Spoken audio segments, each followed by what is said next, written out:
I started working at 16 scrubbing grease off fast food fryers for minimum wage. Every paycheck went straight to savings while my friends blew their money on video games. 12 years of sacrifice later, I finally achieved my dream of homeownership at 28. No help from anyone, especially my family, who barely acknowledged my accomplishment. I thought my parents would be proud of my independence.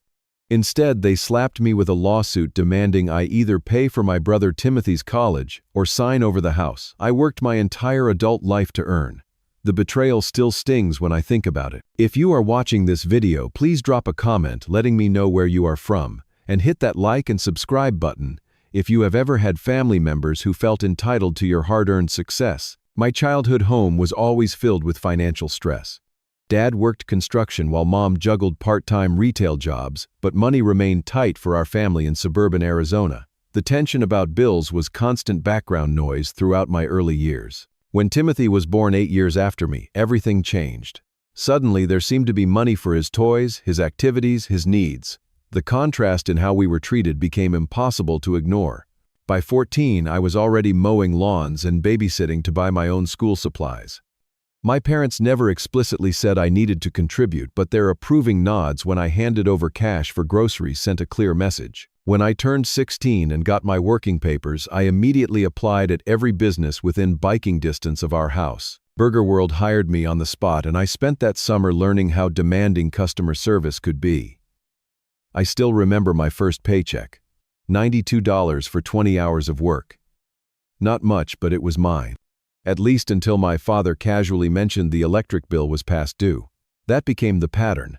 I would earn money and some emergency would require my contribution. Meanwhile, Timothy never had to worry about such things. The schedule was brutal. School from 8 to 3, work from 4 to 9, homework until midnight. Weekends were for picking up extra shifts or finding odd jobs like washing cars or delivering newspapers. My grades suffered, but I maintained just enough to pass. College seemed like an impossible luxury, so I focused on what felt attainable financial independence. When other kids at school complained about their parents not buying them the latest smartphone, I could only think about the growing balance in my secret savings account. The account my parents knew nothing about, the one where I stashed 30% of every dollar I earned after I realized my parents expected more contributions as my income grew. The experience forged something solid within me, a work ethic that defined my character, and a fierce determination to control my own destiny. By senior year, watching classmates celebrate college acceptances, I had a different goal moving out. I had calculated exactly how much it would cost to rent an apartment with roommates, cover utilities, buy groceries, and still save a little each month. Graduation night, while others partied, I finalized arrangements with 2 friends to share a small 2-bedroom apartment. Mom and Dad seemed surprised when I announced my plans to move out the following weekend. Their reaction was telling. Not sadness that their son was leaving, but concern about losing my financial contributions. The day I moved my few belongings to that rundown apartment was the first day I felt truly free. The place was barely habitable with peeling wallpaper and temperamental plumbing, but it was mine. Well, a third of it was mine. Working full-time at Burger World while taking night classes at the local community college was exhausting but preferable to the constant guilt trips at home. Phone calls from my parents dwindled to monthly check-ins, which inevitably included mentions of financial difficulties or Timothy's growing list of achievements and needs. I tried maintaining a relationship despite the clear pattern. Each holiday visit home became more uncomfortable as the contrast between my struggles and Timothy's charmed existence grew more pronounced. By this point, Timothy had become accustomed to getting whatever he wanted. New gaming systems, brand-name clothes, summer camps. My parents never required him to work, insisting his only job was to focus on school and activities. The message was clear, though, never stated directly. He was the investment, the child with promise. I was the reliable workhorse. When I turned 20, I managed to transfer my community college credits to a state university while working 2 jobs. The phone calls from home became even less frequent, except when my parents needed bailout money for some emergency. Each time I helped, there was gratitude, but never pride in what I was accomplishing on my own. During one rare visit home, I discovered Timothy, now 12, had his own smartphone and laptop. Items I had purchased for myself only after years of saving. When I mentioned this disparity, my mother dismissively said, "Times are different now. kids need technology to succeed. The implication that I had not succeeded stung more than I let show. The distance between us grew not just physically, but emotionally. Every achievement of mine was acknowledged with lukewarm congratulations, while Timothy received lavish praise for basic accomplishments. Despite this, I continued trying to maintain some connection, calling on birthdays and holidays, sending gifts I could barely afford. The relationship felt increasingly one-sided, but they were still my family. I held on to that fact like a lifeline, even as evidence mounted that they viewed me primarily as a financial resource. After graduating with my associate degree in information technology, I landed an entry-level help desk position at a growing tech company. The pay was modest, but offered stability I had never known. For the first time, I could afford a small apartment without roommates, though I chose to keep living with friends to maximize my savings. My goal had crystallized property ownership. Every weekend, I picked up freelance tech support gigs to supplement my income. While colleagues complained about working 40 hours a week, I regularly logged 60 or more. My social life was practically non-existent, but watching my bank account grow provided satisfaction that outweighed missed parties and dating opportunities. I lived on a strict budget, preparing meals at home, driving a used car. I maintained myself and finding free entertainment options. Each paycheck was carefully allocated necessities, emergency fund, and the largest portion to my house down payment account. I tracked every dollar on a spreadsheet, watching the numbers climb toward my target. Professional development became another priority. I studied for certifications after hours, gradually adding credentials to my resume. Each new certification translated to salary increases or better job opportunities. Within 4 years, I had moved from help desk support to network administration, doubling my initial salary. The day I qualified for a mortgage at 28 felt surreal. After viewing dozens of properties, I found a modest 3-bedroom ranch home in a decent neighborhood. Nothing fancy, but solidly built with good bones. The closing process was nerve-wracking, but finally the keys were in my hand. 12 years of labor and sacrifice had manifested in this moment. I stood in the empty living room of my house, and wept from pure joy. That weekend, I invited close friends over for a small housewarming party. We grilled in the backyard, drank beer on the patio, and I gave tours of what was admittedly a fixer-upper. But it was mine, every creaky floorboard and outdated fixture. I had also invited my family, sending the invitation weeks in advance. Mom called the morning of the party to say they could not make the 2-hour drive because Timothy had a soccer tournament. No congratulations, just disappointment. I had scheduled my celebration on such an inconvenient weekend. 3 months later, Timothy graduated high school with average grades and no particular direction for his future. My parents called with news that should not have surprised me, but somehow still did. Timothy wanted to attend State University, the same one where I had taken night classes while working full-time. They had assumed I would cover his tuition. The phone call quickly turned heated when I expressed confusion about their expectation. Dad argued that as the successful one in the family, I had an obligation to help my brother. Mom reminded me how much they had sacrificed for me, growing up conveniently, forgetting how I had contributed to household expenses since adolescence. Timothy deserves the opportunities you had, Dad said, ignoring that my opportunities had been self-created through years of hard work. We are family, Mom added. Family supports each other. The irony of this statement after years of minimal support from them was not lost on me. The conversation ended with my firm refusal and their disappointment. I offered to help Timothy explore scholarship options or affordable community college pathways, as I had done, but this suggestion was met with scorn. The calls and texts escalated over the following weeks. My parents enlisted aunts, uncles, and family friends to pressure me. Everyone seemed to have an opinion about my financial responsibilities toward Timothy. Distant relatives I had not heard from in years suddenly messaged to express their disappointment in my selfishness. Timothy himself began contacting me directly first, with friendly overtures that quickly turned demanding. "You have that big house all to yourself," he texted. "Why not let me live with you rent-free while I attend college?" When I explained that I had purchased the house based on my single income and budget, he accused me of hoarding wealth and opportunity. During a tense family dinner I had agreed to attend, the situation exploded. What was supposed to be a chance to discuss things rationally devolved into an ambush. Timothy announced he had been accepted to State University but could not attend without my financial assistance. All eyes turned to me, expecting immediate agreement. "I worked for everything I have," I said quietly. I never asked for handouts. No one is asking for handouts, my father countered. We are talking about family responsibility. Where was this family responsibility when I was working 30-hour weeks in high school, I asked? Or when I was taking night classes after full days at work? The argument escalated until my mother suggested I could sell my house to pay for Timothy's education. It is just a material possession, she said. Your brother's future is more important. That was the moment I realized how fundamentally different our values were. In their eyes, my years of sacrifice meant nothing. My achievements were simply resources to be redistributed according to their priorities. Timothy sat smugly throughout the argument, the entitlement evident in his posture. You stole opportunities from your brother, Dad finally said. You took the family resources when you were growing up and now you owe it back. I left that dinner with the clear understanding that distance from my family was not just preferable, but necessary. I blocked their numbers and social media accounts, needing space to process the hurt and betrayal. I never imagined they would take things to the next level. The certified letter arrived on a Tuesday morning. I almost missed it, rushing to work as usual. The return address from a law firm caught my attention, making me pause long enough to sign for it. Inside was a court summons. My parents were suing me. The allegations were so absurd, I initially thought it was some elaborate prank.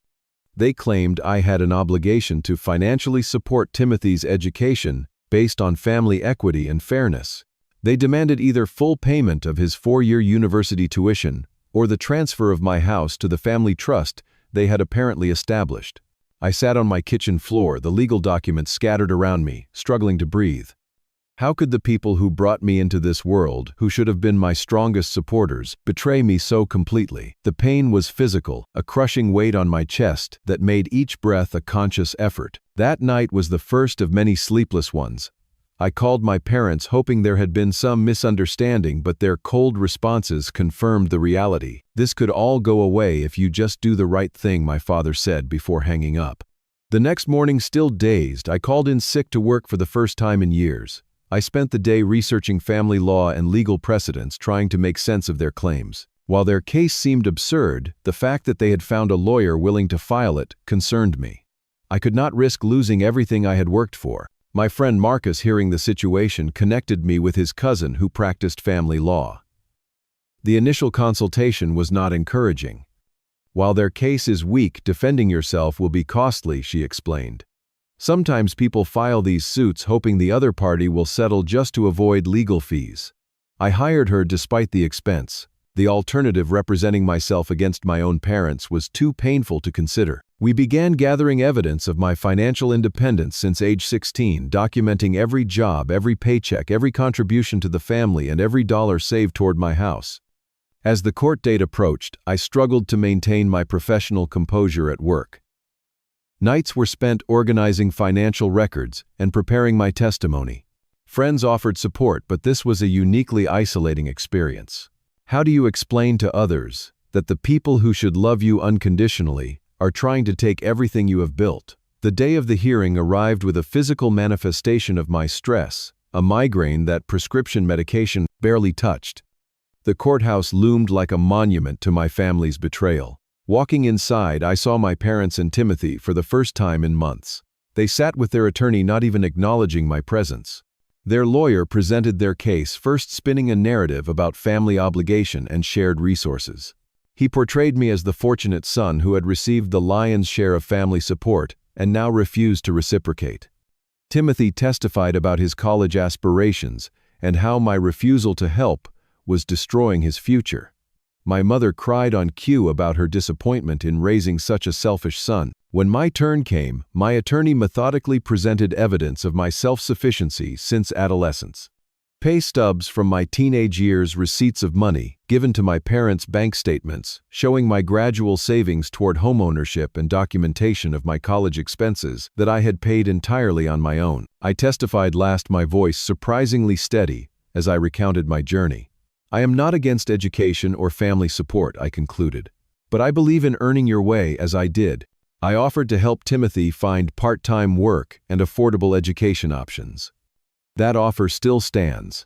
The judge, an older woman with sharp eyes, asked pointed questions of both sides. She seemed particularly interested in the financial dynamics during my childhood and the sudden expectation that I should fund Timothy's education. After both sides presented closing arguments, she called a brief recess to consider her ruling. Those 30 minutes were the longest of my life. I sat alone in a hallway alcove trying to prepare myself for either outcome.